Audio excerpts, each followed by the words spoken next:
Yugioh. It's time to discuss. Get your hands off of my stack of Yu-Gi-Oh cards. Yeah. Welcome to Sync Floyd, the podcast where we watch every movie ever made to see if it syncs up with Pink Floyd's 1973 magnum opus, The Dark Side of the Moon. My name is Gareth Blackler, and joining me is James Barron. Hello, James Barron here, ready to find the heart of the cards with you, Gareth, as we discuss Yu-Gi-Oh! the something pyramid. I've already forgotten. It was a Yu-Gi-Oh! The movie Pyramid of Light. That's the one. Beg you to remember. Yes, Pyramid of Light. Man, what a time. Yeah. How did you enjoy it? Well, okay.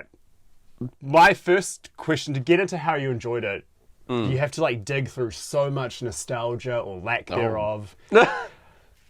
Were you a Yu-Gi-Oh guy when Yu-Gi-Oh was big in the early 2000s? I super was not, Gareth. You were not? No, I have watched episodes of the TV show because it was one of those after-school shows that was on all the time, and it was just so over the top. I remember.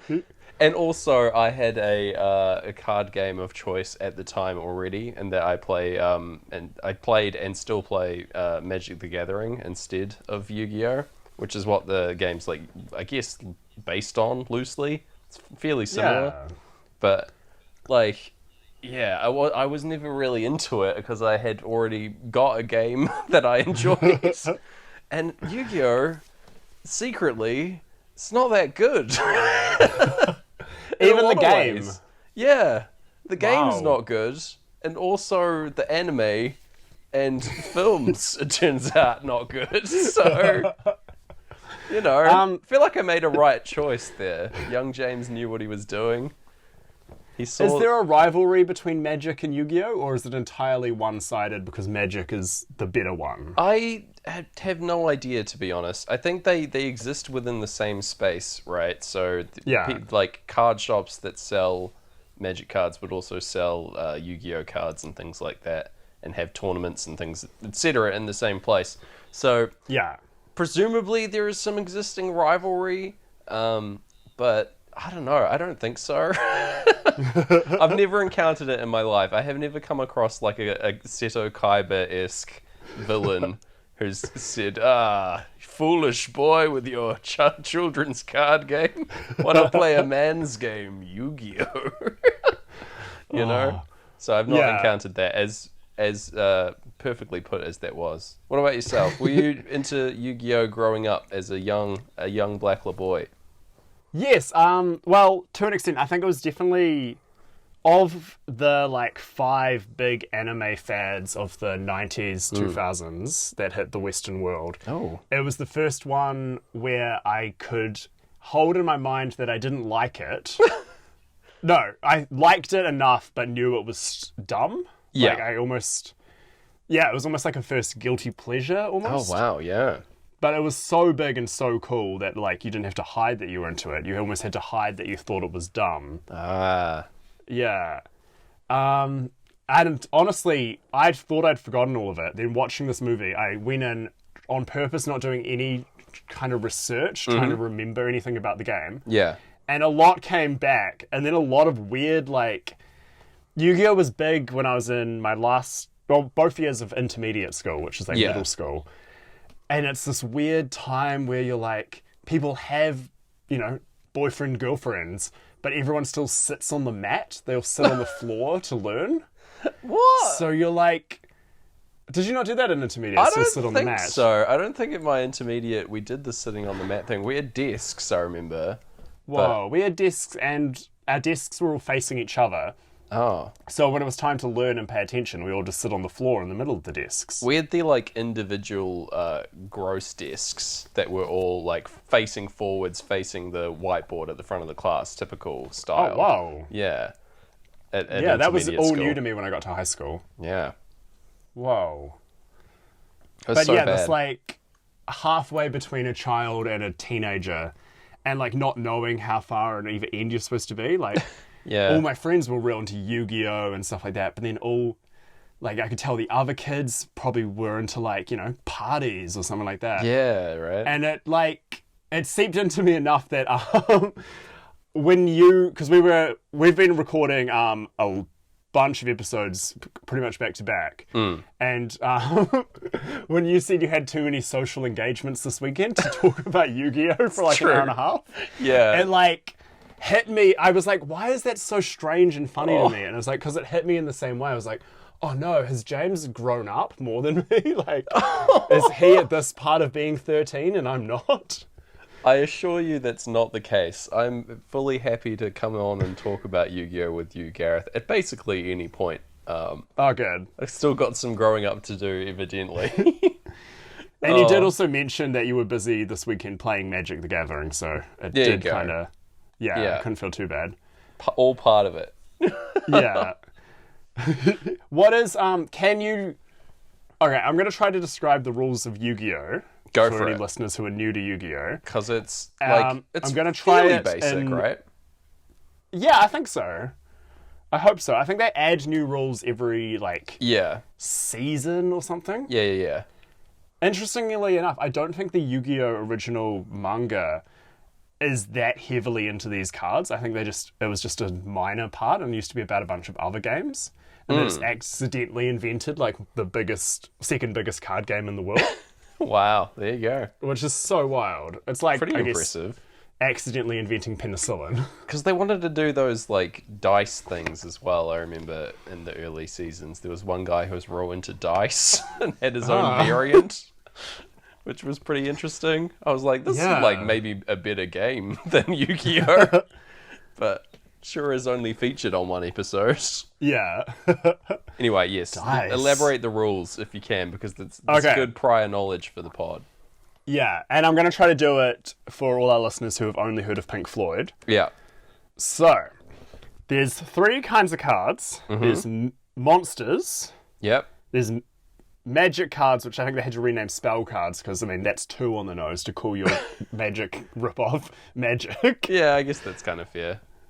And there's trap cards. Yes. And so your monster cards are like songs like Money and Time. They can attack, but sometimes they can defend, which is like, songs like Brain Damage or Breathe. Interesting that these are your defensive tracks on the album versus... Would you say... Us and Them's very defensive, right? Or is that by definition an attack song? I don't know. I feel like Us and Them's a trap. Okay, deal. And like, if your monster's got a high number in its attack, it can kill other monsters with lower numbers. With lower defense. But then, I think if you're in attack mode and it's all based on your attack points, but if you're in defense mode, it's all based on your defense. Really? Oh, I had no idea about that. Okay. Yeah, and if you kill a monster you've got like this difference in their 2 attacks, if someone's in attack mode, is subtracted from your life points, because there's life points in this game. Yeah. 4,000 in the anime for the record, but apparently you can have different amounts.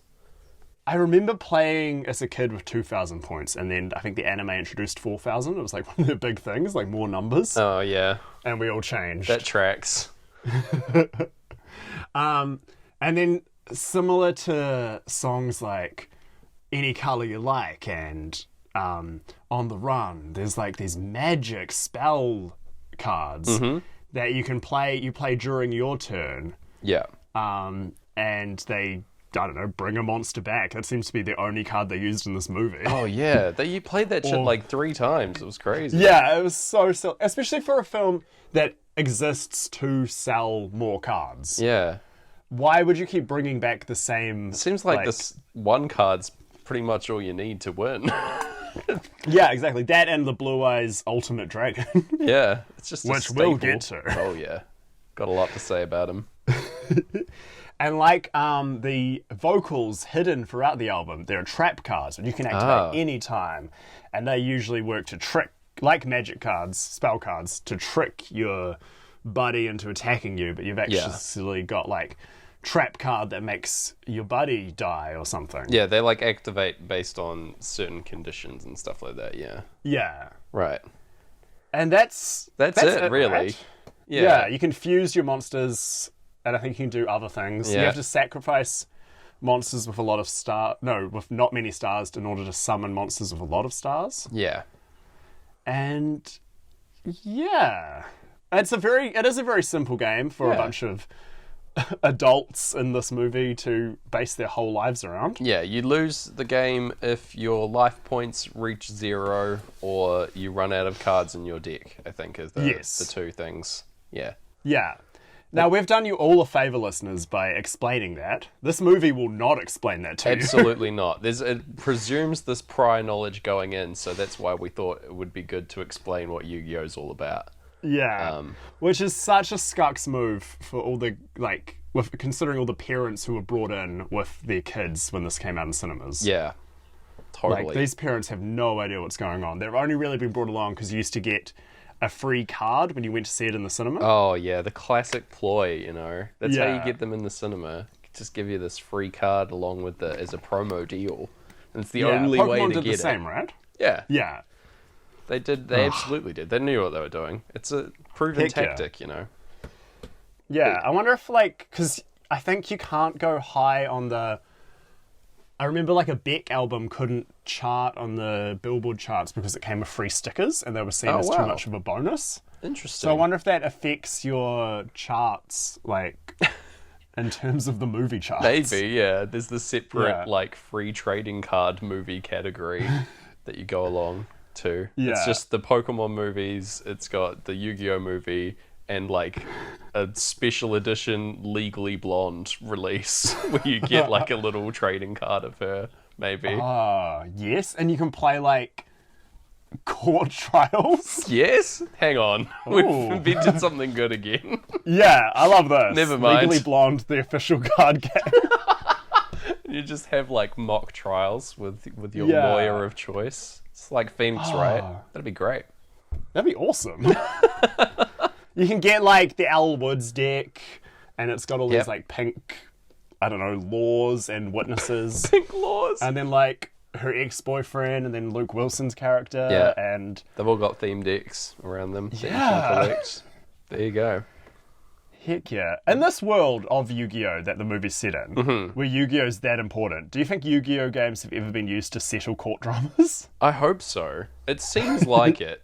In that, there's people that have founded their whole careers based on this game and set up, tournaments that shape the future of the world in a lot of ways. In fact, the whole history surrounding Yu-Gi-Oh!, the lore and mythos of whatever it, within the game within the show rather, is so insane, right? Yeah. Brief background, there's a millionaire who uncovers a ancient Egyptian artifact that gives him the idea to make a game about fighting monsters and magic and stuff based on history and lore from actual ancient Egypt, apparently, in this universe. Yeah, that sounds right. That's the gist, right? And so he makes this game and then it becomes insanely popular and he hosts a tournament, and that's the gist of season 1 and 2 of the anime that I remember anyway. That's a good memory. That is based on the bit of research I did afterwards, after watching. That seems to be right. All right, sweet. Yeah. If it's not correct, fight me in the streets, nerds. Only in the streets. James will have his deck ready to go. Yeah, you better believe it. I'll summon my Blue Eyes Ultimate Dragon immediately, and you won't know what to do. Because that seems to be how the game works. I feel like they are very loose in what the rules of the game. I feel like people do cheat. Especially, I do remember the first season, or maybe, I know there's a season 0, but I don't know if that aired in New Zealand. Oh, right. Wow. Yeah. I know the first season, they just made up rules constantly. Yeah. And then the second season, they were like, these are very hard for kids to play at home if you're just making up these rules. Yeah, man. So they start doing it a lot more seriously. Yeah, based on what, I only really know, my knowledge about the actual game only comes from the anime. And it just seems like you can just play 1,000 cards in your hand, like 5 cards in your hand a turn, for no real consequence or cost. And and then you either win or you don't. And I don't know if that's a good game design. No. You know, it's also like I do remember the game being enjoyable, like when I'd play against my friends and my brother. Well, that's good. But like it doesn't make a good TV show. It doesn't make good drama because there's no actual luck involved in a scripted deck of cards. No. So like any card that Yugioh or Kaiba or Pegasus are going to pull out, it's decided predetermined by the writer. Yeah, exactly. Yeah. So it's very difficult to have drama, but they certainly try, nonetheless, to build up the suspense. Shall we get into our discussion of the film, Gareth? Pyramid of Light. Oh my goodness, let's do it. Oh my god, I can't. Okay, so it starts in ancient Egypt, right? Yeah, we get the opening logos. We see the 4Kids logo fly by, in case you forgot. And bloody Egypt. We like pull up on like a bloody like a carving of Yugi summoning a dark magician in an ancient Egypt setting. It's hilarious. It's so weird because a lot of these monsters are like based on things that came well after Egypt, like dark magicians and Celtic guardians and stuff. Oh my god, I've got so much to say about that. But yes. Oh good. Anyway. So there's like a brief prophecy talked about by a narrator about this dark magic that was sealed away by a noble pharaoh, because before that there was all kinds of monsters and magic flying about doing all kinds of damage, and so with these wizard duels, and so put a stop to that and sealed it away. But only until now it has been sealed, because we cut to young Yugi, protagonist of Yu-Gi-Oh, with the craziest hairstyle imaginable, working on the Millennium Puzzle, which is his little pyramid thing that he has in the anime. Putting that together. So this is before the events of the anime of the series. Yeah, this is. It took me a little bit to realize that this is all a prelude to the anime. This little opening bit. But yeah, he puts together this little puzzle and puts the final piece in. We're literally watching him do a jigsaw puzzle. We so are, which is not thrilling. But while this is happening, there's also a desert excavation occurring in Egypt where they uncover the lost tomb of Anubis. These are played with equal measures of drama, these two things happening at the same time. They find a sarcophagus that's all been chained up in there. It's pretty spooky.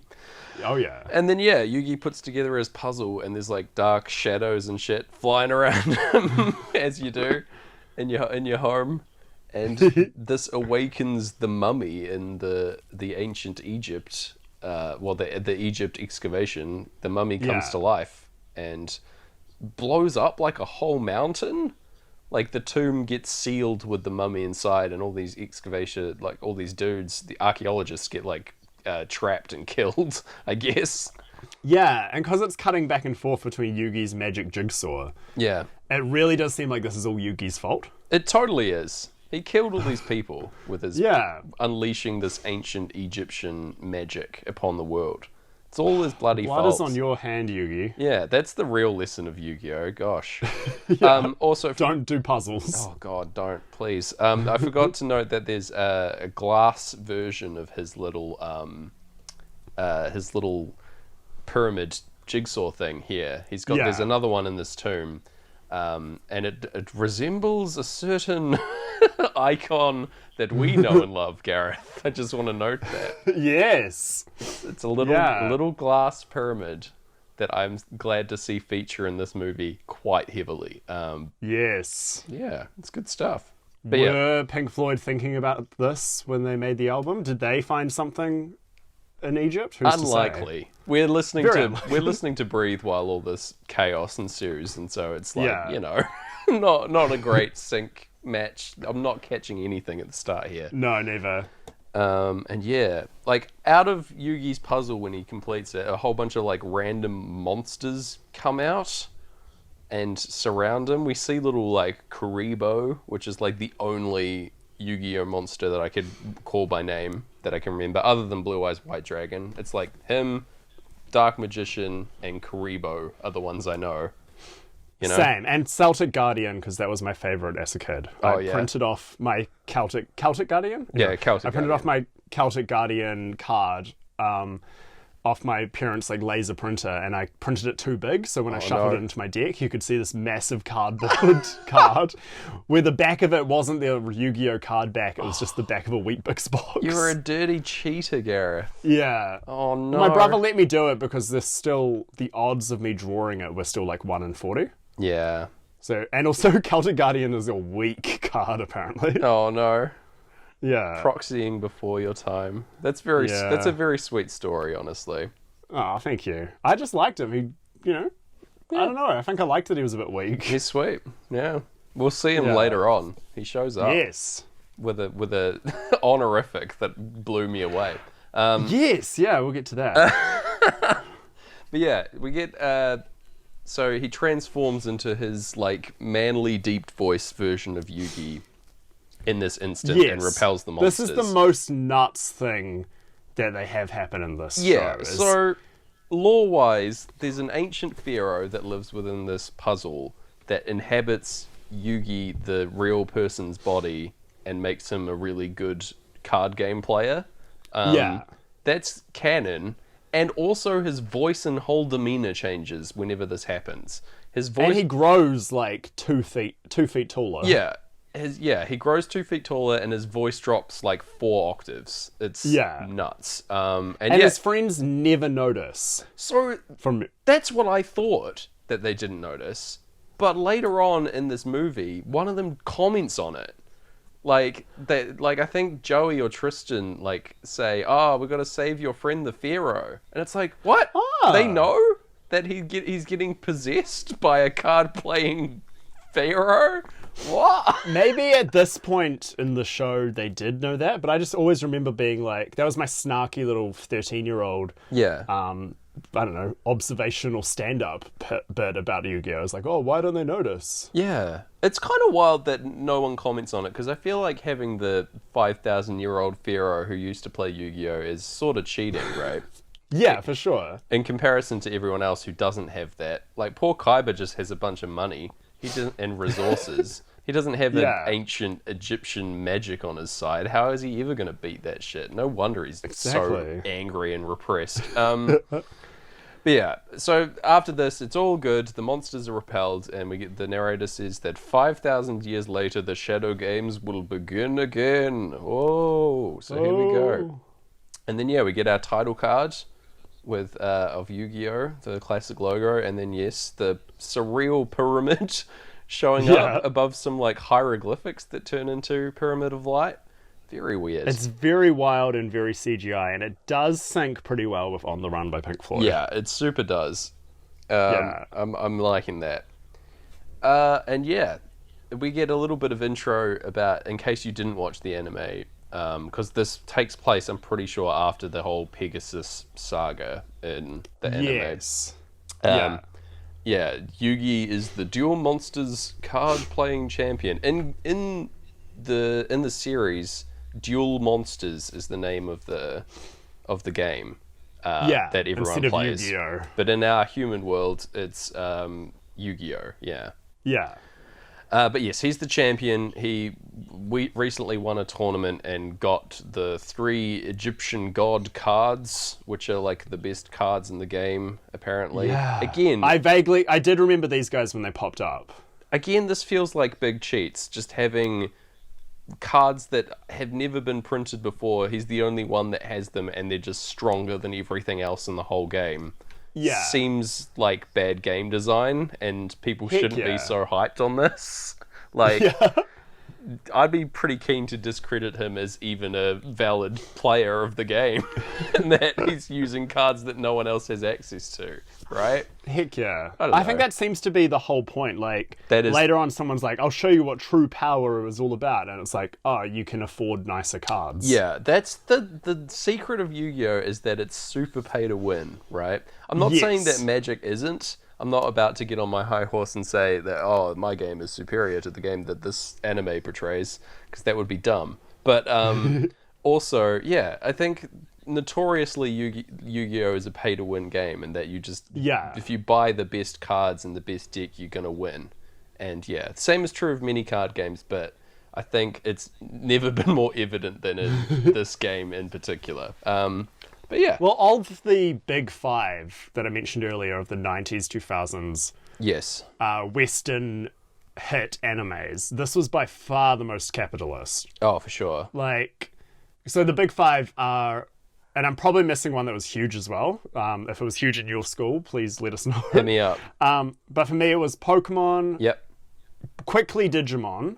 Yes, but was Dragon Ball Z. Digimon was never like a game or franchise that I'm aware of.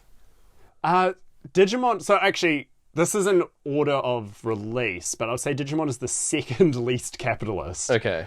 Because there was a Tamagotchi game that inspired it. You did not need the Tamagotchis to enjoy the show or enjoy the media. Too true.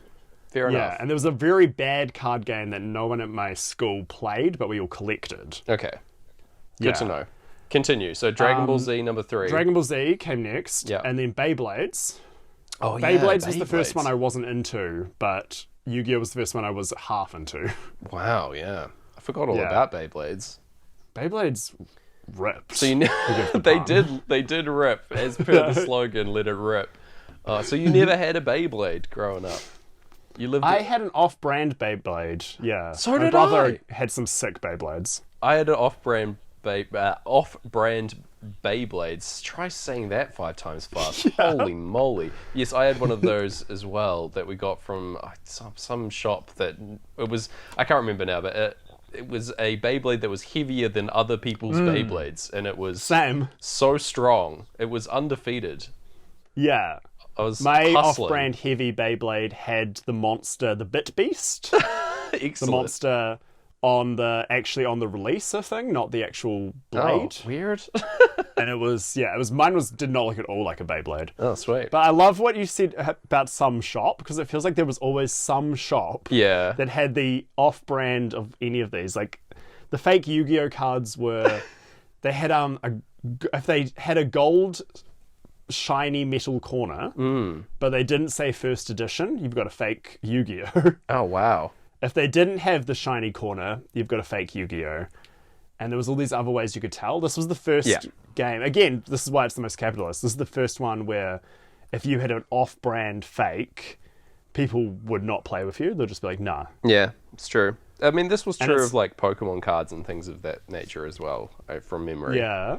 My school never played the Pokemon cards. We just looked at them. Oh, it's kind of more sweet. I like Yu-Gi-Oh! Was the first one where we actually bothered to learn the game. Okay.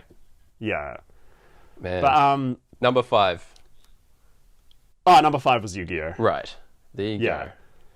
But, like, it's so what you said about play to win, because you could buy, like, an Obelisk the Tormentor. Oh, wow. Egyptian god card at, like, a market or some shop, but it was clearly going to be fake. Yeah. And because then you've got a better card than your friends, they're going to scan it, make sure it's not real, and then refuse to play with you, because then what's the fun if you're just going to bust out an Egyptian god card? That's the thing, right? Yeah. Like, they are kind of within their rights to not play with you in the first place, and that you're trying to win through buying this expensive, insane card, right? So yeah. In that action as well, it's kind of justified. But yeah... It's just a good excuse if it's fake as well. Oh, no. It's a true tragedy of Yu-Gi-Oh! In that it encourages this behavior, you know? Yeah. Oh.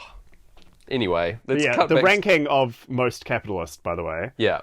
Yu-Gi-Oh! Most capitalist, then Beyblades. Yep. Then Pokemon, because you could still play Pokemon in your imagination, because you could picture the actual Pokemon. Okay. But goodness me, you could get all the Pokemon stuff. Oh, yeah. Pokemon, I feel like...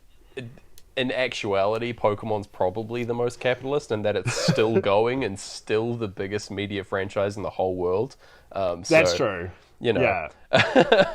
I feel like technically they're the most capitalist, but at the time they may not have been. So I think at the time, because the games, we only had red and blue, and Yeah. they were very low rent and didn't look like the actual TV Pokemon. yeah, it's all pixely. Yeah, So you weren't missing out as much. Nowadays, when the Pokemon look exactly like how they do on TV, yeah, it's shot up above Yu-Gi-Oh! there you go. It's all about Yeah, fidelity. then Digimon, and then Dragon Ball Z, least capitalist, because really the way to play Dragon Ball Z was just to like go to the gym a bunch. If you wanted to emulate Goku, you just had to like work out and better yourself as a person. Yeah, you just had to be a good dad and athlete. There you go. And also harness the spirits and power of everyone on Earth to defeat Yeah. your enemies, you know, as you do. And shout out to Dragon Ball Z. Big ups to my boys in Dragon Ball Z, Yeah. getting me through some tough times. Oh, man. Okay. But yes, cut back to the movie. Here we go. Yes. Thank you.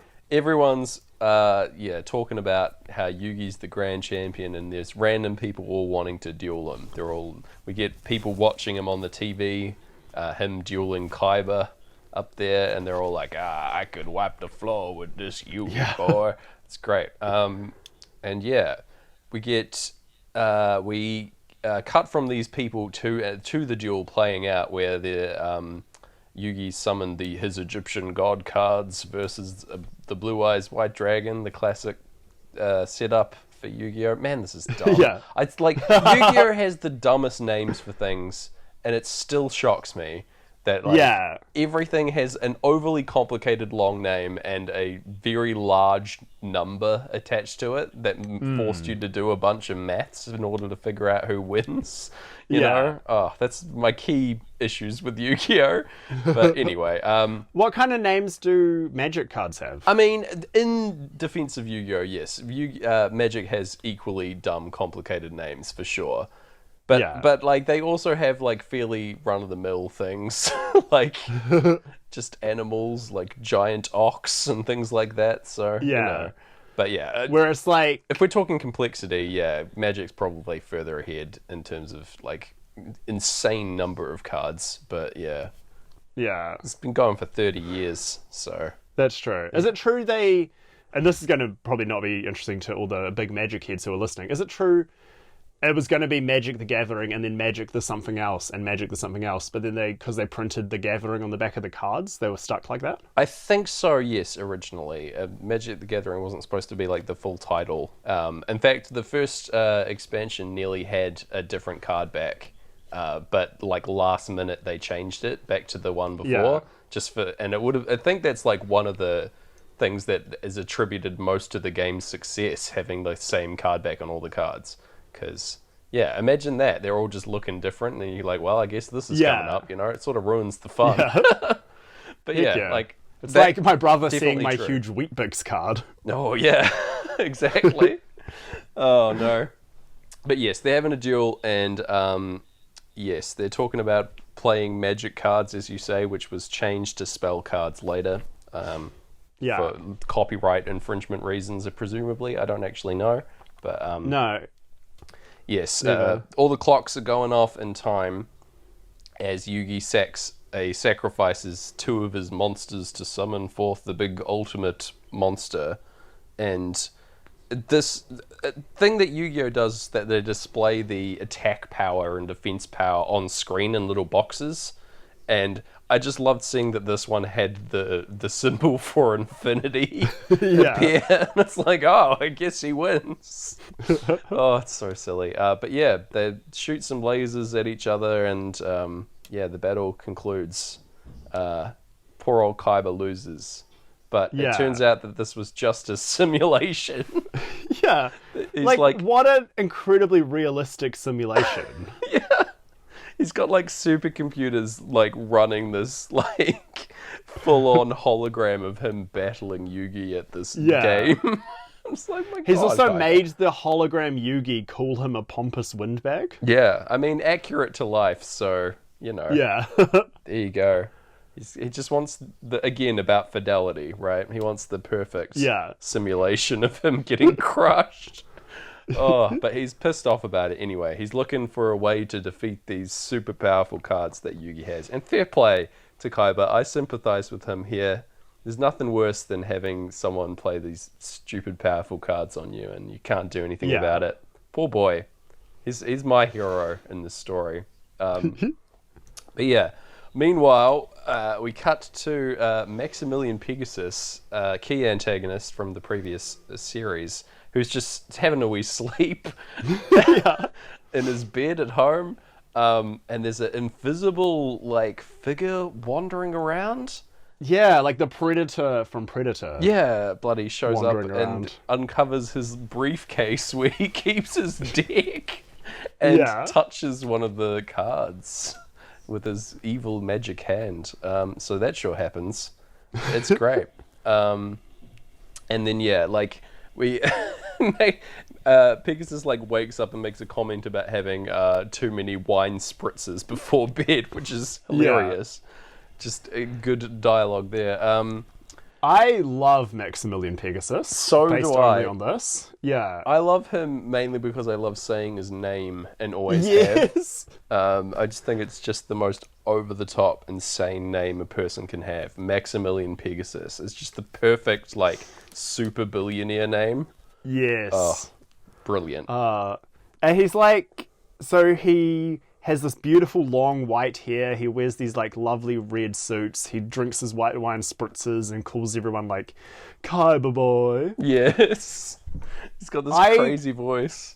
Yeah, and he's in this movie, he's just kind of a bit of a pest. He's kind of Mr. Burns from The Simpsons maybe, or even more Martin from The Simpsons. Yeah, I get big Willy Wonka energy from Maximilian in this whole sequence. Yeah, this is after he's lost the final duel against Yugi and given him these Egyptian god cards that are so powerful, right? And he's also lost. Oh, sorry, you go for it. No, he's also lost his Millennium Eye, his golden magical Egypt eye that he had, to make him better at playing the card game. So he's without his powers, but he's sort of a retired billionaire now, so it's not so bad for him. Yeah. I looked him up because I was just so fascinated by him. This is pretty much the only research I've done. Okay. Apparently, according to the Yu-Gi-Oh! Wiki, his character is supposed to only be 24 years old. What the fuck? No How bonkers way. Is that? Oh my god. You joking? Because apparently... Yeah, and apparently his whole quest in the anime was to bring back his dead wife. Oh! And he's a retired billionaire. He's at 24. Got beautiful white hair. And he's a widow. Yeah. Oh my god.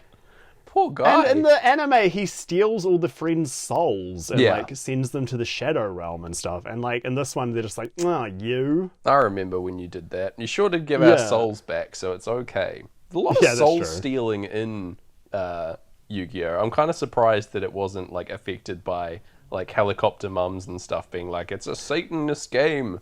You'll get your soul stolen by a pharaoh.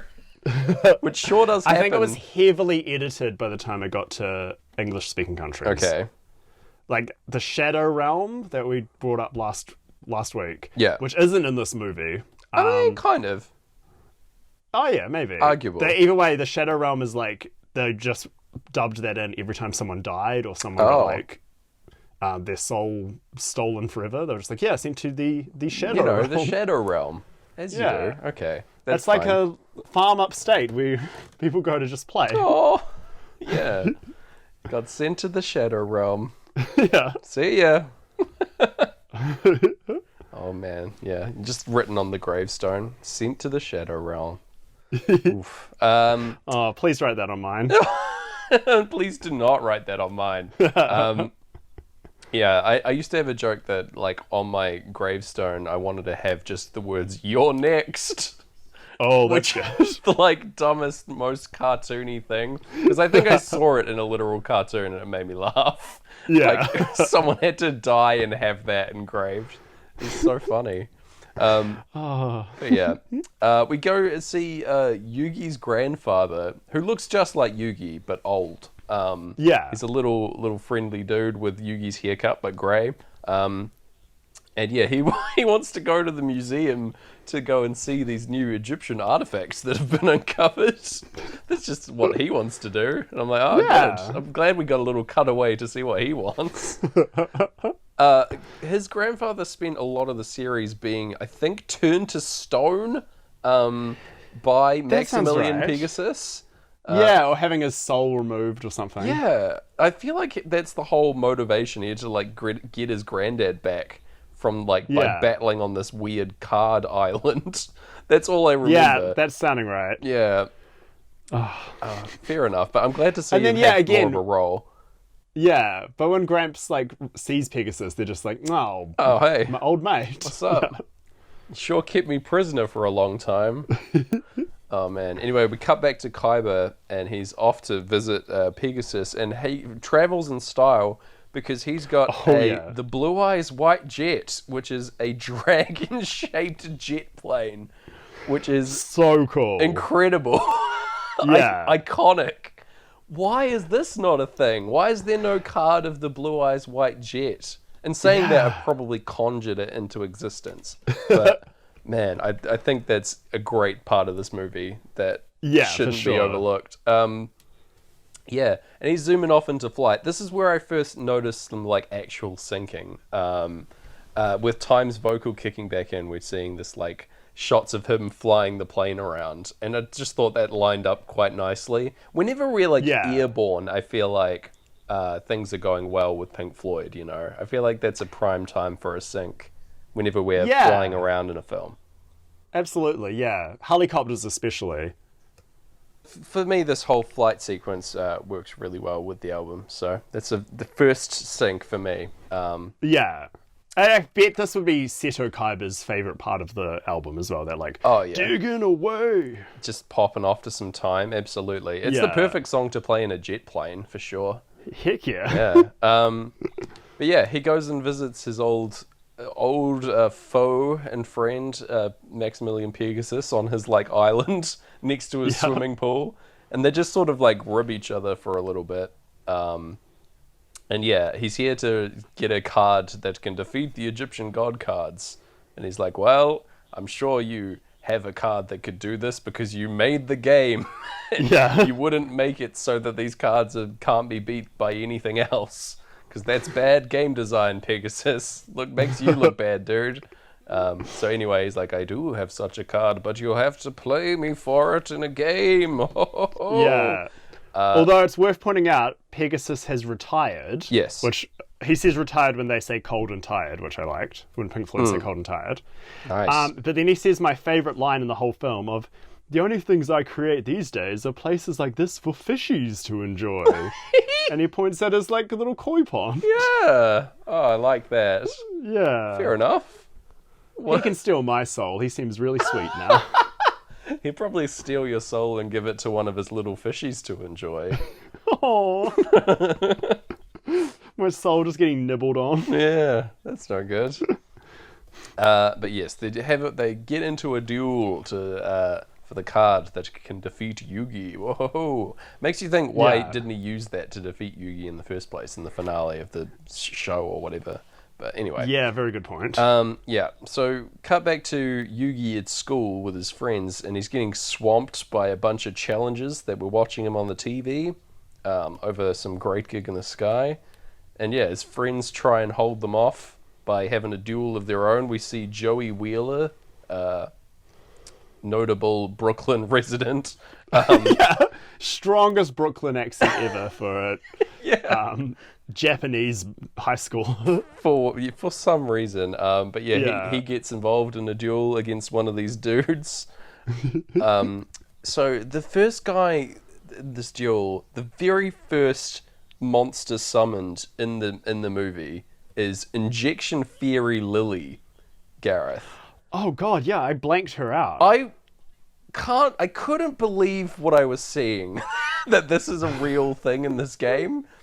So many of these cards are either weird as hell, demons that are overly complicated, or overly sexualized anime drawings. Yeah, for sure. And that's kind of the whole vibe of Yu-Gi-Oh for me. Yeah. We'll later on see an exception to the rule, which is Pegasus's deck. But anyway. Yeah.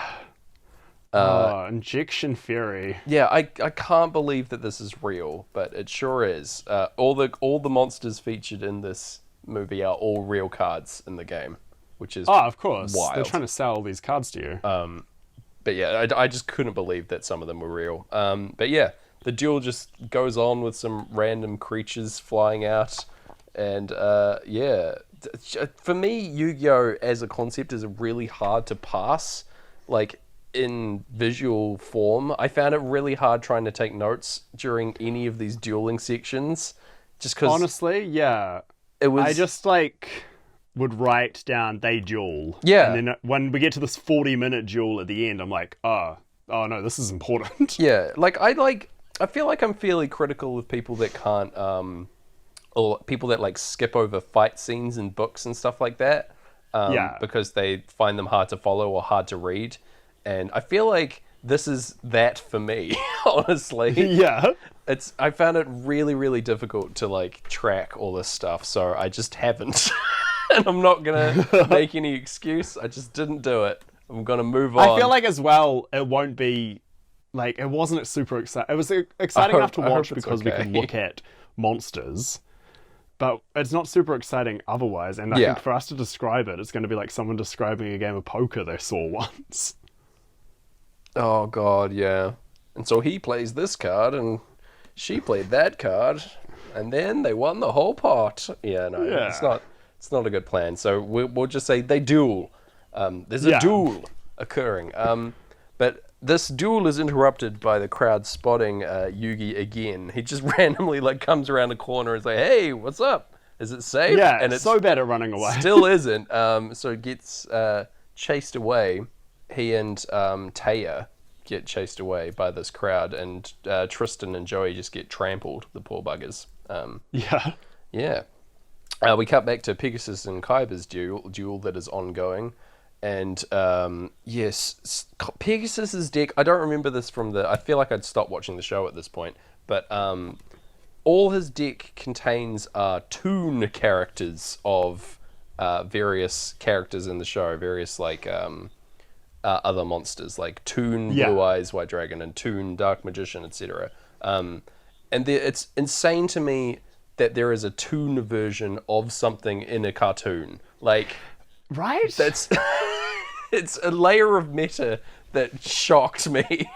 But it sure is here. And it's also just a weird thing for the main antagonist to have as his theme to his deck. He just loves cartoons. Oh, it's great. I thought I remember liking the toons, and I thought they were I thought it was a cool angle. But yeah, it's like if Who Framed Roger Rabbit for some reason was already a cartoon and they added a cartoon into the cartoon. Exactly. That's the vibe that I got, yeah. And they don't look that different. They just have bigger eyes. Yeah, basically. And they're slightly smaller and more chibi style, Yeah. Oh man. Little wacky. Yeah, it's wild that this is his theme for his deck, because a lot of the players have recurring themes, and they're like Pokemon gym leaders. They only use one type of monster or one strategy to try and win, and it tends not to work against Yugi, who can just sort of play whatever he wants. He isn't trying to do this, which is again the dominant strategy in any of these games. But fair play to these guys for committing to the bit, Fair play to Pegasus for loving toons so much. Oh man, I just couldn't believe that these were real again. Wild. Yeah. But anyway, Kaiba does a weird move by removing all his monsters from the game to resurrect ones from the graveyard all at once, and then he wins. So yeah, pretty much. He summons his tanks form a super tank. He summons a dragon tank thing. Yeah. Which is great. It's okay, he wins. There you go. And he claims his cards as his prize. Pegasus says, "Oh, there should only be one card." And Kaiba's like, "Yeah, whatever, dude. You're a loser." Just leaves, taking his cards. And yeah, Pegasus is very confused by this. Meanwhile, in order to escape the crowd, Yugi and Taya go to the museum and run into Yugi's granddad. There's some real random shit that goes on at this museum. Like the prophecy gets read out by Yugi's grandfather, and then the mummy like erupts into light, knocking everyone back, and Yugi has like a vision. Yeah. Of like the world ending? Is that right? Yeah, he sees he sees a duel between himself and Kaiba. And That's Kaiba right, yeah. gets lifted up by like a dog-headed man by his head. Very uncomfortable. Yeah. Yeah. Yeah, and we presumably this is Anubis, the Egyptian god that's talked about a whole lot. But when everyone comes to after this explosion or whatever, the mummy and the little glass pyramid thing that were on display have both gone. Disappeared as if they were stolen. Yeah. Bizarre. Don't really know if this comes back or is like that important, but it sure is. They still get stolen from a museum. Yeah, well, the mummy, I guess. Well, because doesn't the glass pyramid go inside Yugi's necklace, and then the mummy escapes to get to Kaiba? Oh, that must be right. Yeah. Okay. That's a good point, though, because we're to believe that the invisible predator guy, placing the additional card in Pegasus's deck is the like magic MacGuffin. Yeah. And then a secondary thing happens. Yeah, it's pretty complicated, all this stuff going on. But anyway, it's good to have like good symbolism and to sell more toys, I guess, of this fun little crystal pyramid that you could get, I presume. Oh, heck yeah. But yeah, everything's been stolen in the museum. Prime suspects probably, in that they're like there. Heck yeah. I guess they don't have And they just let them leave. Yeah, but anyway, they probably had some information, but yeah, they leave. Before this, the granddad says, like, continues the story of the prophecy and says that Anubis is vowed to return from the dead, which sure is ominous. Yeah. He knows so much about Egyptian culture for a little man who runs a card shop. Yeah. I think, did he find Yugi's Millennium Puzzle? He did, initially? Yeah. I think so. And so maybe he used to do archaeology. Yeah, and he gave him his deck of cards, which presumably is like the same deck of cards that was used in the before times or whatever, 5,000 years ago. I don't know for sure, though. Unconfirmed. I'm not going to watch all of Yu-Gi-Oh! To find out. No, you know what? Fair enough. Yeah, Kaiba's brother shows up and picks up Yugi because he's worried about his brother. Kaiba, worried about him. He's been acting real weird, very angry, wants to duel Yugi over and over again, and so he's like, all right, I'll go get him. Maybe he'll calm down after that shit. And yeah, they drive off in a limo together, and Tristan and Joey see this and are concerned and decide to like follow, I guess on foot, but yeah, they like follow this limo to where it's going, which is of course the Kaiba Corp Duel Dome. Yes, Gareth. Of course. Yeah, Kaiba's constructed an enormous KCDD. dome for dueling in. It's always been unclear to me as to whether the monsters in this game are summoned through some sort of magic and are real, or are holograms. But in the Duel Dome, I'm inclined to believe that they're real, because they do a lot of damage over the course of this movie. I think usually they're holograms. Yeah. And I think that's what Kaiba's money has all come from, is making these holograms. Yeah. But at some point, and it's not named, at some point in this movie they do become real, and then they're just like, now they're real. Okay. But like, actually there's never a scene where they're like, and now they're real. It's just like, well, they're real. And we're like, oh, how long have they been real? It's very confusing. Yeah, it's very unclear for the audience, but yeah. We're going to have to forge on ahead here in the Duel Dome. Yeah. Also, Yugi is able to talk to his little pharaoh version of himself inside the puzzle. They have like a split personality where one lives in the puzzle while the other one is doing stuff, which is weird, but that is sure part of his character. He has a little chat with himself. But yeah, it's such a strange thing for a protagonist of an anime to have, but you know. Yeah. Apparently, my friend was telling me about the Yu-Gi-Oh! Game Boy game over the weekend. Shout out to Aiden. And apparently you'd play if you like ran into Yugi on the streets, right, you'd verse him. And sometimes you verse him as regular Yugi and he's like pretty easy. Oh, cool. But then occasionally it would just surprise you and he'd be tall, angry Pharaoh Yugi. No. Yeah. And apparently you couldn't tell and it makes you very annoyed. It sounds reasonable, yeah. Yeah. It's either like quite an easy fight or the hardest boss in the game. Yeah. You never know. Which again is more like random and interesting than actually playing the Yu-Gi-Oh game. Yeah. Oh no. But yeah, Kaiba's here, ready to duel. He's excited. He comes out surrounded by some of his holograms technology, you know. He's hype. He's run the simulations this time. We get a brief cutaway of him like watching a screen showing Yugi's life points going to 0 and him laughing, which is so Machiavellian and so silly. Oh, yeah, it's great. He just watches that every time he needs to fall asleep. Yeah. Just Yugi being destroyed and punished, pushed beneath his boot. Yeah. Oh my god. There's a great line of dialogue here. Kaiba delivers the line, "If you can sense something dangerous, it's me and my dick," which is, whew, that's big dick energy right there. Fuck, dude, settle down. Yeah. Also, as part of this duel, they seal all the exits.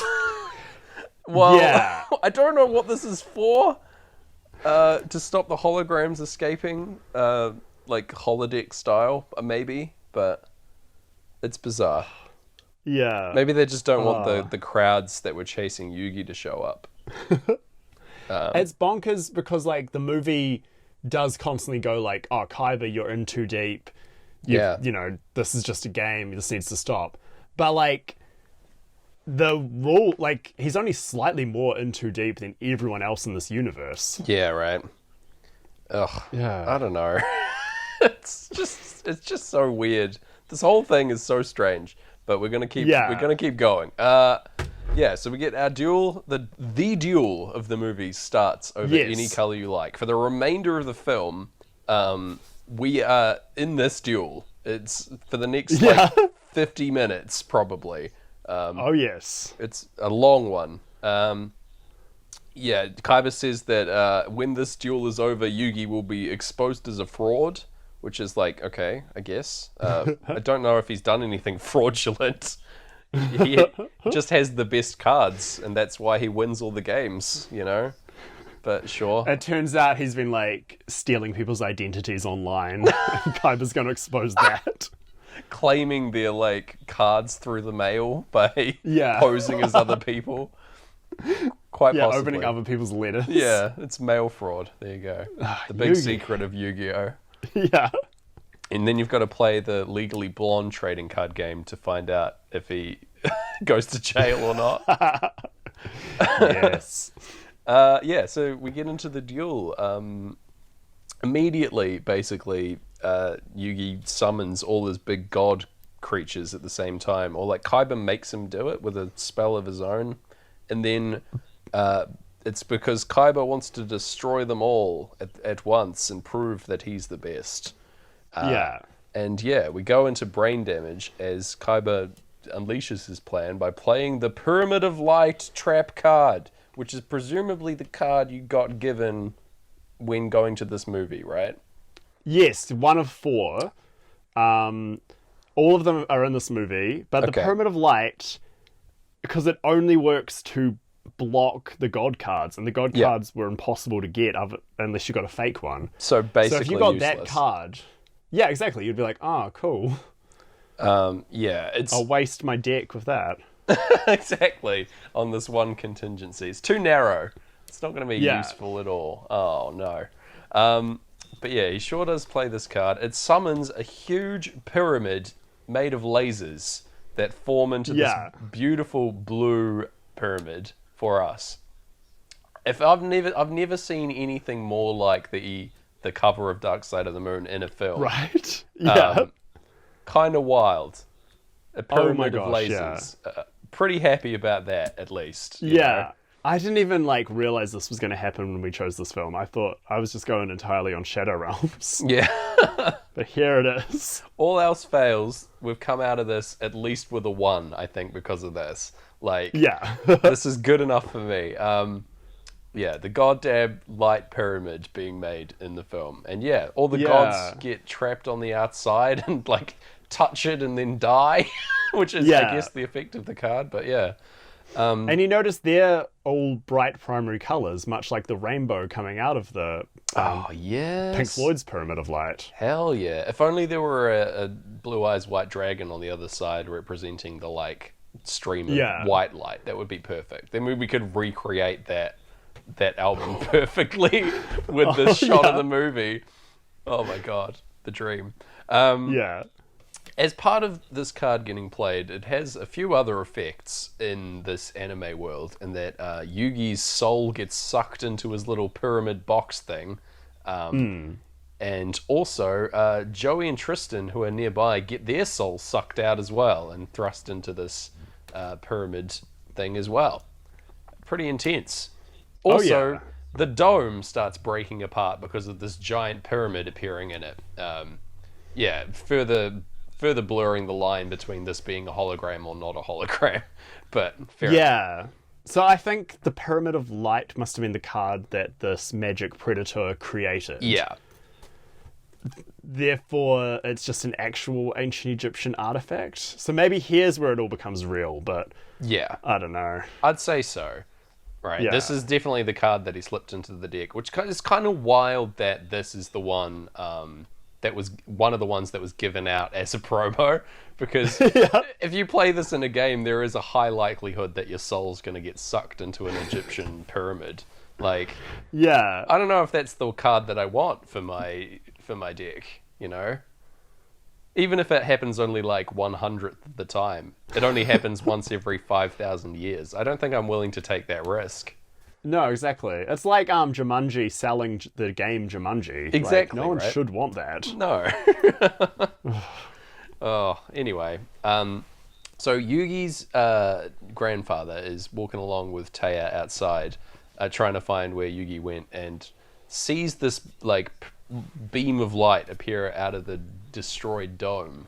And makes the largest logical leap in history, I think, and that he says that it must be related to the pyramid that he saw at the museum because they're the same color, is what he says. Yeah. He could have any color he likes, Gareth. Yeah. Nice. Just so frustrating that this is the case. It's just it must be related to Yugi and the pyramid that I saw today. But okay, fair enough. Poor Yugi has been sucked into MC Escher's stairs painting. There's a bunch of crumbly stairs and doors all about. I don't think this is very Egyptian, but you know. No, unless I guess in this world, did MC Escher briefly solve the Millennium Puzzle, or did he did get sucked into it somehow? Yeah, maybe. Maybe MC Escher also had a pharaoh friend that took over him and made all his really good pictures. His soul, perhaps. Yeah. Oh my gosh, it's a potential. That's potential. I think more likely is that this is just default for puzzle world. People just think of these stairs leading off into anywhere. We saw this in. It does feel like a jigsaw. Yeah, we saw this in Labyrinth as well, right? Oh, true. Yeah. So it was more forgivable there, in that it wasn't trying to be ancient Egyptian. But I would have much preferred to see ancient tombs and stuff like that all over the place. That would be cooler. If it was a full-on pyramid trap setup, I would be more. I believe it more. Yeah. Here in this Yu-Gi-Oh movie. But yeah, you need to believe this Yu-Gi-Oh movie. That's all I ask. All right, I want a believable story. We've got Joey and Tristan also trapped in this MC Escher world, but they're separate, and so they have to try and catch up with each other. Get a brief montage of Yugi opening a bunch of doors and screaming out the Pharaoh's name. It's all right, man. So the Pharaoh that shares Yugi's soul is called Yami, I believe, because he's credited as such in the subtitles that I was using. But only is referred to as the Pharaoh throughout the movie. Yeah. So I don't know what's up with that. I think the anime ends when they one of the last things is they learn the Pharaoh's real name. Okay. But it's just a name that we hadn't heard before. Great. Sweet. So yeah, I think that might even be a fan nickname. I don't know. Oh, maybe. Okay. Well, I've only called them the Pharaoh in my notes. I just want to point out that this is the case. But the duel, meanwhile, with the Pharaoh versus Kaiba continues above, where Kaiba summons a little a little spooky jester guy called Dark Clown, is the name of the card. And get used to this guy. He's not fucking going away. No, he gets summoned 3-4 times or something. Yeah. But at this point, he just bloody stabs you the Pharaoh through the back, appears behind him, and Nothing Personal Kid stabs him through the chest. Really intense. Also, as part of this Pyramid of Light thing, as their life points go down, so too does their life force, Gareth. Yeah. It's being sucked away. It hurts them. Yeah. So we get into the end of playthrough 1 of the album here, and Kaiba plays a card called Deck Destruction Virus, which again, I kid you not, is real. It basically makes him discard cards from the top of his deck. It makes the Pharaoh do that, rather. Yeah. Which is called a mill strategy in Magic, by the way. It's one of those technical terms. Milling is discarding cards off the top of your deck. This is a fun fact for you listeners. But yeah. So if you're ever caught in a conversation about Yu-Gi-Oh or Magic, you've got something you can say. Yeah, you can say that. Yeah, and people go oh that. Shit, this guy knows his stuff. But yeah, it sort of seems like you can just do whatever you want though, because each of these turns, they sort of just play 5 cards each and then go from there. Yeah. I definitely remember you could only summon 1 monster per turn. Yeah. Unless you did a special summon. That super doesn't seem to be the case here. No. It seems like you can summon someone and then immediately sacrifice them to summon someone else, which seems to defeat their purpose. Seems pretty broken to me. Yeah. But anyway, so poor Pharaoh is getting his deck destroyed by this virus and also getting beaten down by monsters. It's not looking good for him as we get into Breathe. Meanwhile, in the maze, the stair maze, Yugi gets followed by a ghost. Oh yeah. And just for some reason, there's a spooky ghost following him around, and then he ends up in the tomb of Anubis here, which is where some big spooky mummies come out of their little caskets and attack Yugi. Yeah. I liked seeing these mummies. They were good and spooky. Yeah, and not enough mummies involved in movies these days. No, have we covered any movie with a mummy in it yet? Don't think so. I mean... No, probably not. I'm trying to think if there was one in Jumanji, and I don't think there was, because... No. Someone gets, turned into sand and sucked into the game board, which I think is the closest, but... Yeah. I don't think any mummy coverage so far, but a high frequency of mummies here in this movie. There's at least 40. Making up for it. Yeah. One for each of our previous episodes. There's one in this movie for it, so it's okay. Our mummy capita is if maxed you're watching out. this at home, if you're watching this movie after listening to this, just try to assign each mummy a movie and let us know. Yeah, there we go. Please do. Yeah, do that on your own time. Yeah. So the Pharaoh's trying to get Kaiba to stop the duel and be like, "Oh, I'm dying. You're dying too because of this thing." And Kaiba's like, "Shut up, I'm winning."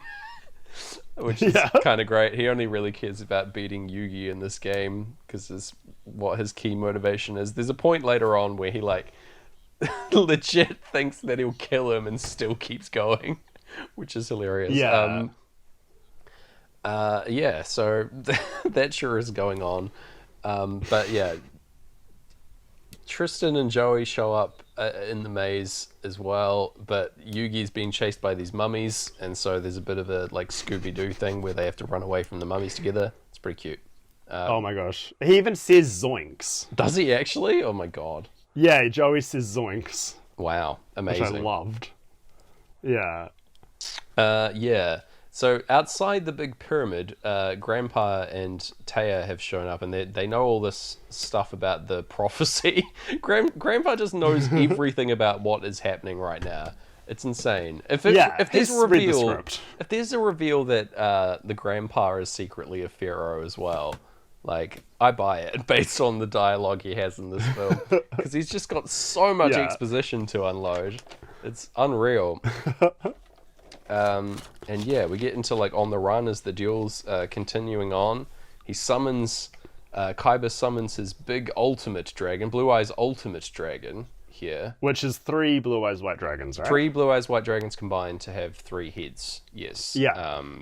Fair enough. This isn't even the ultimate dragon, it's a misnomer. For sure, because there's one later on that's even better and bigger than this one, so whatever. Yeah. Yugi, it's so silly. Yeah, we cut back to inside the puzzle, and Yugi and his friends see the duel carrying out through like a big eye that's floating here. They also see the pyramids. So there's a representation of Yugi's pyramid puzzle box thing and the glass pyramid like colliding together and breaking apart inside this maze. I think this is honestly a cool visual and should have been used more. Yeah, this looks awesome. It's pretty sweet. I was ready for you to hate this and me to go like, I thought it was nice. No, it was cool. It's awesome. It's just for this shot and it's never used. It's like not for anything, but it sure is here. Yeah. If I went to a nice house and there was a painting of this, I'd be like, that's cool. That must have cost you a lot of money. Yes, I traded my Blue Eyes Ultimate Dragon for this painting. I traded it to Maximilian Pegasus. He painted it himself. He's so wood. After downing 18 fishies. White wine spritzers. He's getting old now that he's 25. Yeah. He's losing it. He's ready for the grave. Yeah. He's been retired a whole year. Oh my god. Yeah. So we're getting into the crash sound, and on the run doesn't really align with anything on this playthrough again. Nah. They're just having a wee chat about the Lord of the Dead. Like, Yugi's just deadpan saying, we've got to deal with the Lord of the Dead here. Yeah. And Joey and Tristan are like, what? It's great. So yeah, in order to do that, they have to run back to the place where they came from, the Anubis tomb. So they just ran in the complete opposite direction, decided that that's where they needed to go, and went all the way back. This maze is pretty simple, eh? That's the action of this movie, is that it's just them walking to one place, away from it, and then back there. But fair enough. Now, you're saying that, but that is also pretty much the plot to Mad Max Fury Road. Oh, good and point. And that movie's rules. So. That's true. Yeah, I should be appreciating this Escher maze more. It's about the journey, not the destination. Yeah, man. It's about the mummies you made on the way. It's true. Yeah, they even say that they're like, but what about the mummies? It's like, well, we know we can outrun them now, so whatever. These mummies really don't pose much of a threat later on as well. They're just they're just hanging pests. out. Yeah, bloody annoying mummies. It's true. Like, what is a mummy gonna do except like be gross near you and try and like touch you and stuff? Like, yeah. We see some mummy magic later, but I don't think any of these mummies have that. They're just like zombie dudes rolling around in their mummy wraps, you know? Yeah. It's not so good. Yeah, mummies, like, I kind of just think of as weaker zombies that will fall apart quicker. Yeah. Unless they have a curse. Like slower, crumblier zombies. But yeah, the curse thing is what you have to look out for. If you mess with a mummy, you're gonna deal with it for the rest of your life. That's the issue. There's lasting consequences. So that's why they're scarier, I suppose. Yeah. I'd probably love a Twilight that was about mummies. Oh my god, yes. I had a conversation about this like a few years back. It's like if it took off in the same way as Twilight, if Yu-Gi-Oh did, and we all had like Yu-Gi-Oh personas that we were keen on, alternate, like we all like were carrying around massive golden chains with like over the top. Like over the top Egyptian hieroglyphic symbols on them and things like that. Gosh, that took me a while to click what you were talking about, but I love it. Yeah. It's just a idea I was exploring a few years back. You were writing into the creators of Yu-Gi-Oh! Just like, guys, I got you next season. Yeah, it's like Twilight, okay, except mummies. Alright? Listen. And big golden symbols. How does that sound? Everyone falls in love. Christian Stewart, like, locks eyes with a mummy? Robert Pattinson's character over a game of Yu-Gi-Oh! Exactly. It's perfect. There you go. You can cut out that whole baseball scene. Yeah. I said that as well, like I didn't know their character names. It's Edward and Bella, don't worry, there guys. You go. We're sure to cover the Twilight series at some point on this podcast. Oh, heck yeah. Yeah. Possibly sooner than later. Oh, no. We're going to keep it going. Yeah, so it's the Pyramid of Light. Gareth is still working its magic. It's created a deadly shadow game that... And the Pharaoh's trying to say that, but Kaiba is not listening. He only cares about being the better duelist instead of, like, people's lives or unleashing devastation on the world. You know, he doesn't care about any of that shit. Yeah. Which is fair enough. And yeah, he... yes, the Pharaoh takes this opportunity to have his insane turn where he goes off. He plays like a dark magician and another dark magician, and they combine into some kind of sorcerer, and then that like beats this dragon somehow with like a ridiculous combo of various things. It's all too complicated and silly, but it sure does work. And Kaiba's like, oh no. But then he does the same shit right back at him by summoning this even better, bigger blue eyes dragon called the Blue Eyes Shining Dragon, which closely resembles his plane that he was flying earlier, actually. So good for branding, but yeah, weird that he didn't know this card existed until after he'd taken his plane. Right? Yeah, but fair enough. It was like working on it. Like the Blue Eyes White Dragon's Kaiba's whole thing, right? He's got the only three in existence. And that's his whole deal. He loves these cool dragons and has a dragon deck, which is fair enough. But I don't know. Yeah, just loves these blue eyes white dragons. But yeah, summons this other dragon which has its own crazy rules. It just seems to counteract everything that Yugi's doing, and it's some OP power creep shit that I hate.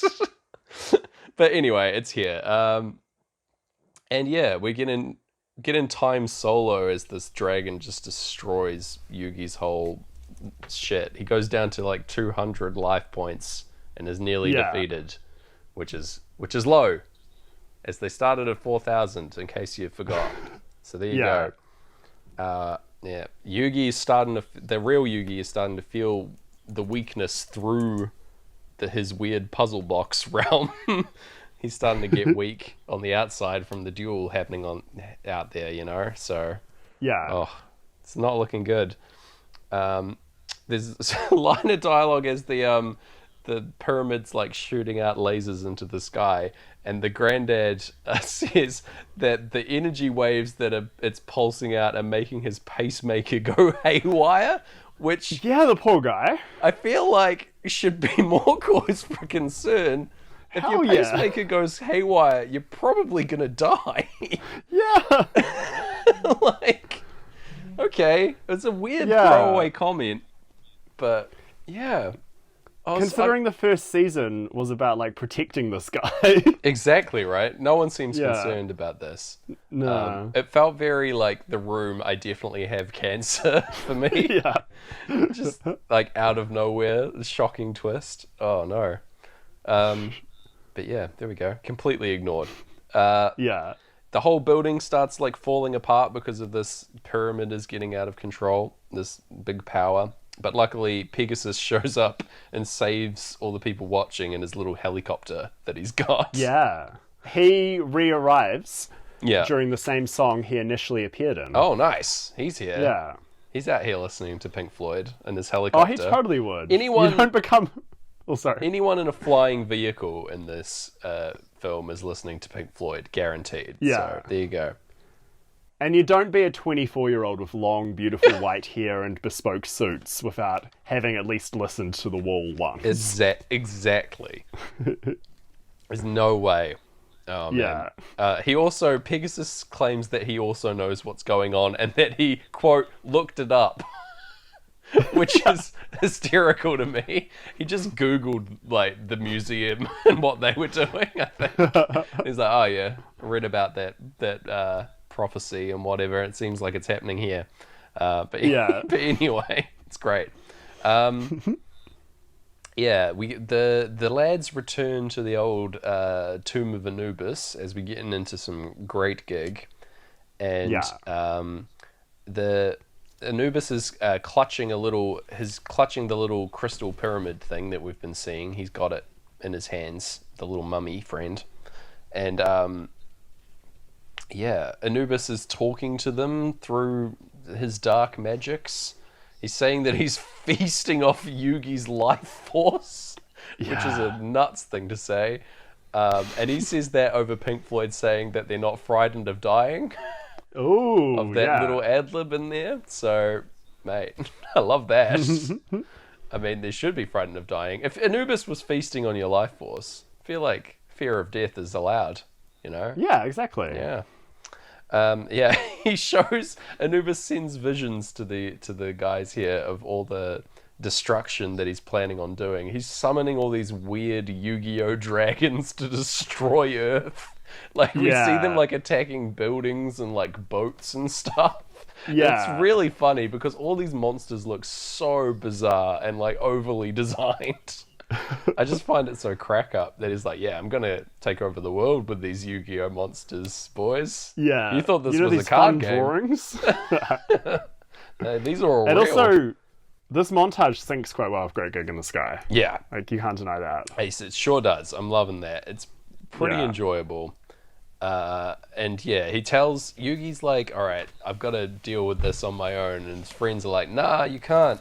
We've got the power of friendship on our side with classic anime stuff here. Oh my gosh, these guys love talking about their friendship. Oh my god, yeah. It even comes up later. Taya, who isn't in this scene, has to weave her way here because she is the only friend who's not present for this hardship. She decides now's the time that she's going to stand on the edge of the helicopter and have her soul sucked out by this pyramid. Very precariously. But that sure happens. And then, she appears inside the, like, soul jar phylactery thing that's going on. It's bloody wild that she does this. She, like, does some sweet spin kicks to some mummies. Yeah, she's, like, goes full, like, Dragon Ball Z for some reason and then immediately stops. Yeah. It brought up... I ended up having to research it, but there's nothing I could find about it. But I have a vague memory that she's also possessed or something. Okay. Like, that's why, because her eyes go a bit, like, ghosty before she falls into the pyramid. Oh, so she can go into this spirit Egypt realm whenever she wants as part of the plot, I guess, maybe.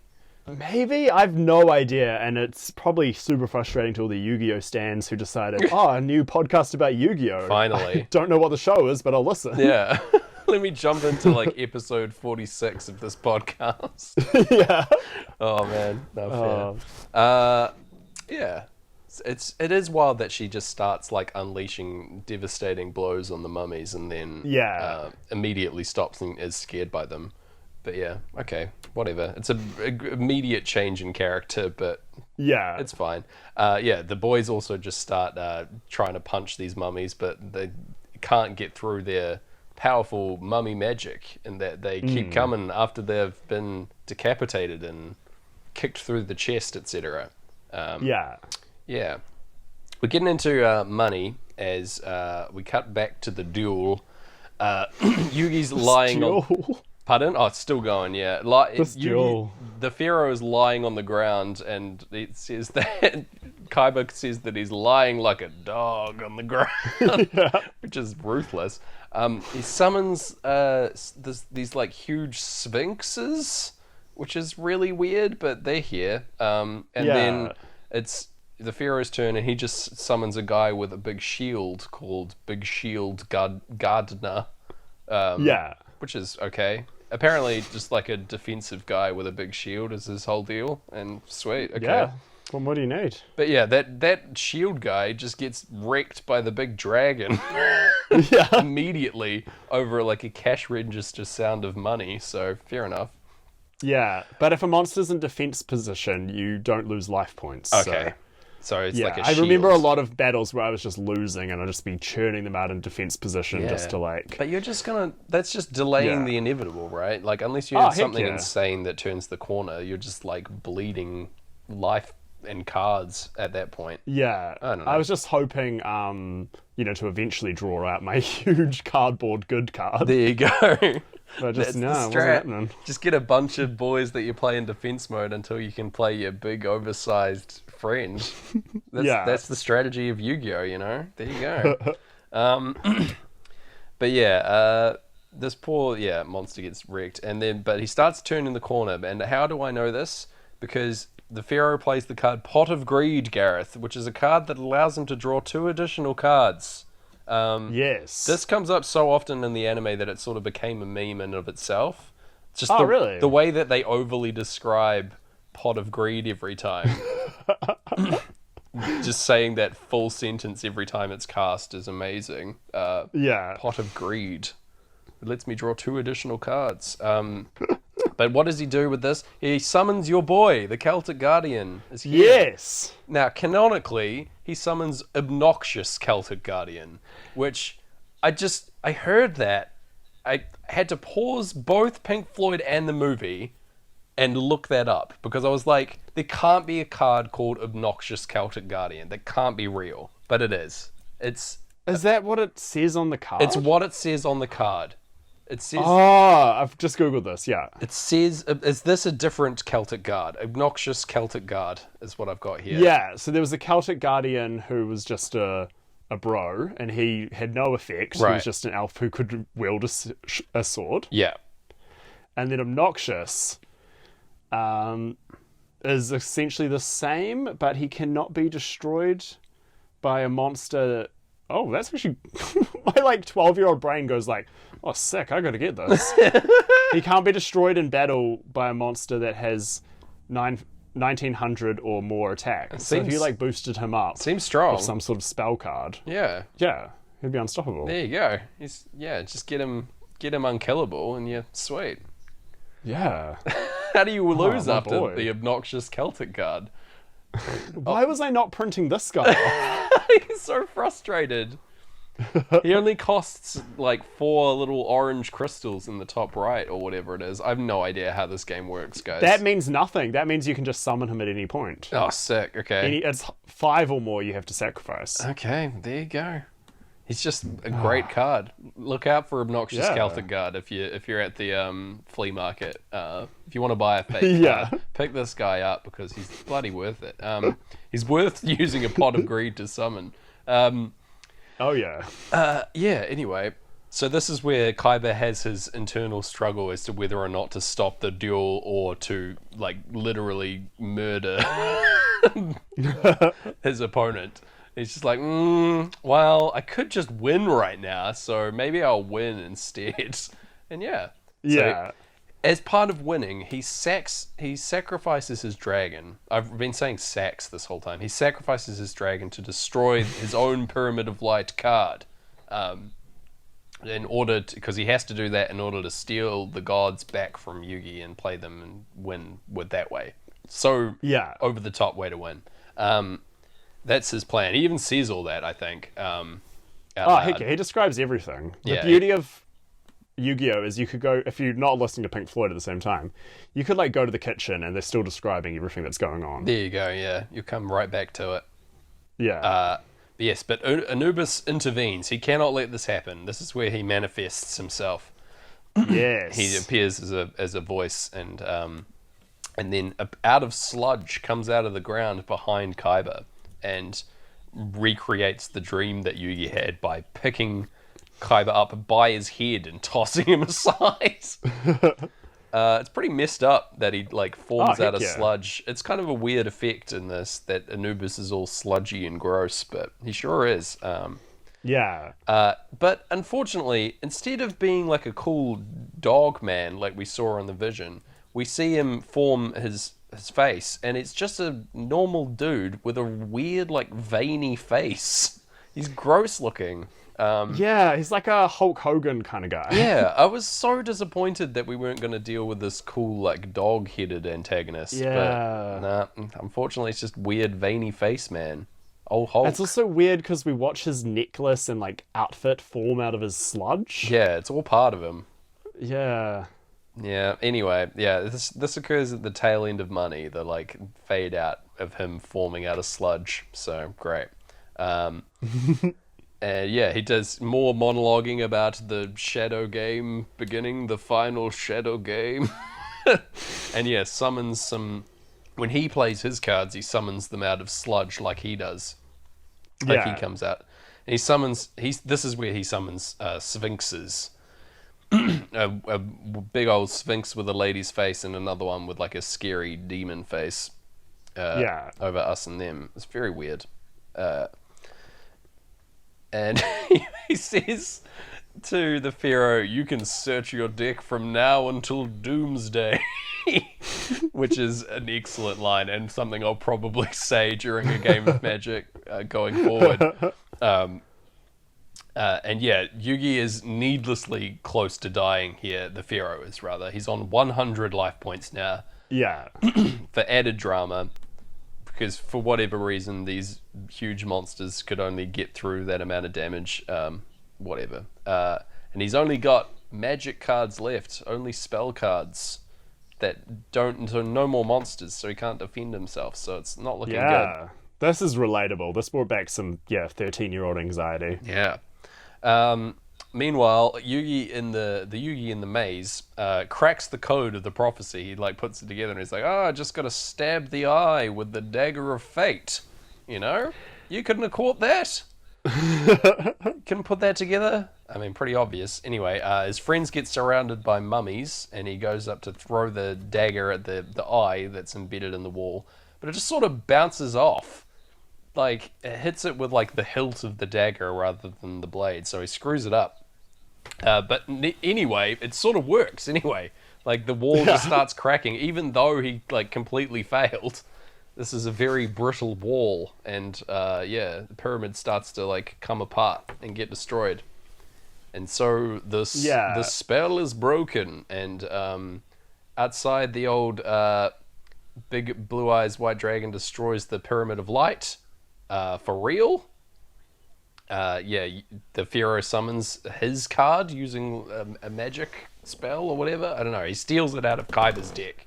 Yeah, he finds some sort of, It's more bullshit. It's so Deus Ex Machina. Yeah. He destroys the pyramid for real and frees everyone. So great. Yeah. And it all shatters in glass around them. Again, I would like to see the album cover prism shatter in a similar fashion. It'd be a sweet visual. It's being destroyed by a big dragon. Great. After the dust settles, we see the field of battle again, and this syncs perfectly with the little piano interlude going into Us and Them. It's real nice. Oh, yeah. Hell yeah. And so, in order to continue the duel, the old mate Anubis combines his weird sphinx together to make a super sphinx and frees some undead souls. just regular card game stuff. And he creates an entity that I have only seen written down, so I don't know how to say it properly, but I think Thinian is how to say it. Thinein or IEN. I can't remember. I'll give you that. Yeah, some kind of weird big monster sphinx thing anyway. Yeah. But yeah, so continuing on, the Pharaoh uses his final trick, his last card in his whole deck, to resummon the Egyptian gods that were all dead before. Yeah, that's the card that he had. Yeah, the final card that he had was the card that won in the game, so, easy. Whoa. Sweet. And all the gods combine and unleash a devastating attack using all their weird anime lasers, and they win the duel. It's great. At the end of this, Anubis is literally set on fire. He's just standing there, like, engulfed in flames as the pyramid is destroyed, or like his little glass box that we've been seeing falls to the ground and smashes. And we're like, sweet, it's all done. But of course it is not. We go into any color you like as Yugi, as a good man. The Pharaoh runs over and checks on Kaiba, who's lying on the ground. But unfortunately, of course, this hasn't defeated Anubis. We've got one final form where the tiny little red orb that was encased in this glass pyramid erupts into this weird, like, sludge dog version of Anubis. It's pretty awful looking. Yeah, it's cool but gross. Gross as all heck. And of course, because the game's over, nothing in their puny decks can save them now. He's a real-ass Egyptian god. It's so unclear as to whether or not they're summoning holograms or real monsters or whatever. It doesn't make any fucking sense. And if he could, like, just kill them with actual monsters, why did he have to play a game that's defending them? I don't know.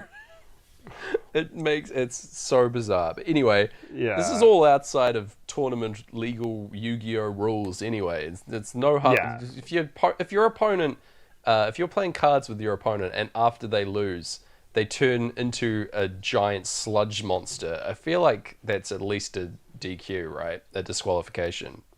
Yeah, for sure. That person's not allowed back into the cool card shop you hang out in. No, right? No sludge dogs. I'm pretty sure there's signs on the walls. Don't bring your sludgy dog into my card shop. All right. So yes, nothing in their decks can save them now as he summons like some random cards. I do love that his attacks involve cards still. This giant Egypt god guy. And Joey intervenes and summons some random monsters that are instantly killed. And Pegasus summons some of his monsters, his little toon friends, to like save everyone from like part of the dome crushing them. It's very dark seeing these little toon guys get crushed under some like concrete. But that sure happens. Poor little Blue Eyes White Dragon toon version gets crushed to death. So there you go. Right. But Kaiba gives his prized card that he just got from Pegasus to Yugi for no real reason. He could do it himself. But he summons that big old white dragon again. Big old white dragon.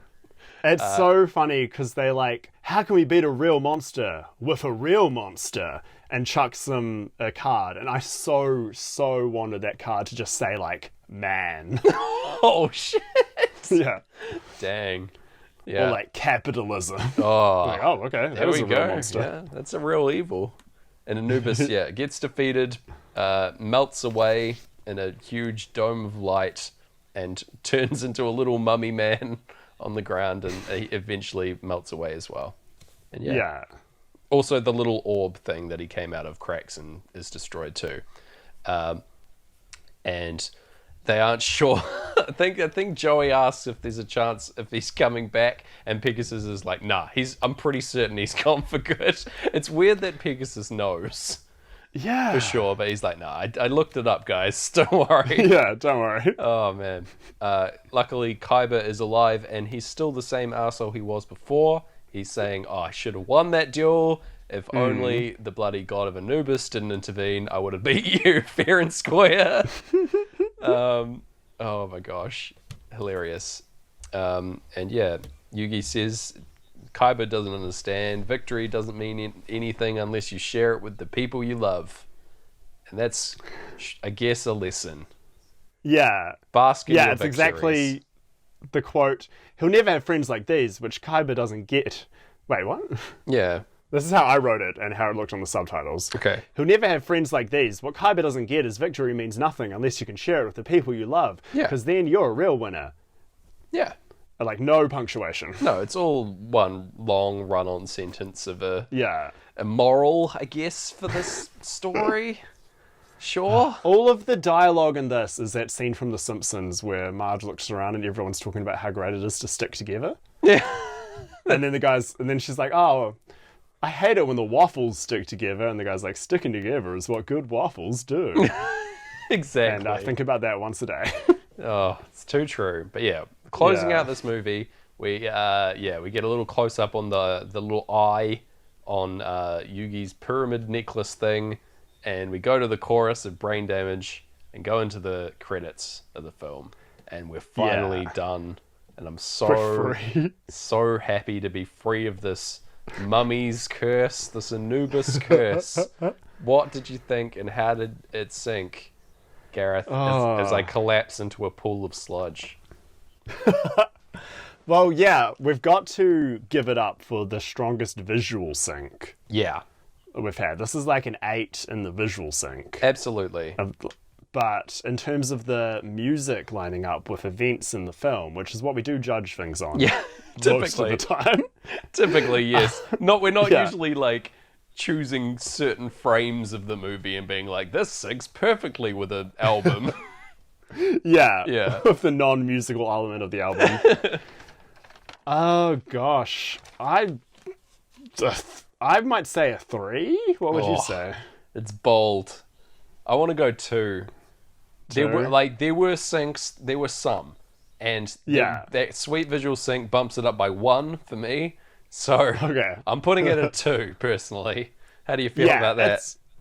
I'll say like this isn't syncing as well as say Iron Man 3. Okay. So like yes, and that was a 2. So yeah, this is a 2. Sweet, perfect. Oh man. So what do we do now? We reveal to the listeners that we are suckers for punishment, or? Yeah, we are. James, I hate to break it to you, but this movie isn't actually canon in the Yu-Gi-Oh! Universe. What? So, it's... My time's been wasted. all my research and work is for naught. Yeah. Oh, no. So, like, this movie was produced in Japan, but entirely for the American audience. Like, I think a lot of characters who are dead are still in this movie. Oh, wow. And apparently the very first episode of the season that follows this says, like, I haven't seen you since this. And it just ignores the fact they would have had this movie adventure. Wow, okay. So it's only right that we devote a podcast to a canon thing, something Yu-Gi-Oh! Is proud of. And I think it has to be something that is near and dear to both of us. Yes. Which is the official Yu-Gi-Oh! Soundtrack album, Yu-Gi-Oh! Music to Duel By. Yes. This album actually made more of an impression on me than the Yu-Gi-Oh! Game and anime. I'm glad, yeah. But had you ever heard of it until I told you about it? I have not. I had not heard about it until you brought it into my life, so very excited to cover that. So we'll be syncing that with this movie and see if that... Can we, by that definition, are we seeing if the album is canon to the Yu-Gi-Oh! Franchise? Gosh, I wasn't prepared for syncing it. Do you want to sync it with this, or just we're just having a chat about it. I'm fine with that. I mean, it's hard to listen to an album and not sync it these days. It's true. You'll see what happens, listeners. We'll put it together, but we'll be syncing that album with a certain media in the future, a surprise media. If you do get the chance to listen to this album, folks, it's amazing. It's your jaw will drop and then find a way to drop even lower. Whoa. And it's a low jaw. It's like, I'm very excited to talk about this incredibly niche piece of media that has infected my life. Heck yeah. Oh my gosh. Do we have any other business we need to discuss? Not that I'm aware of, no. No. Yeah. Go to your nearest card game store and buy the Legally Blonde official trading card game. Please do. Yeah. If it's not there, just demand it exists. Yeah. Stay there until it exists. Find some trading card games. Find some trading cards from a franchise that you wouldn't think had trading cards attached to them, and send them our way, or send a photo of your prized collection of your trading cards to us. At SyncFloydPod. Yeah, either on Twitter at SyncFloydPod or at syncfloydpod@gmail.com. Please. Oh, yay. Gosh, and until then, I've been Gareth Blacklow. I've been Duel Master James Barron. And we'll see you on the dark side of the moon. Yugioh. Pretty sure that's how the outro of that song goes. Yeah. Bye. It's been like 15 years. At least. You remember a lot of this, by the way. This is very impressive. Oh, I'm so sorry. Goodbye.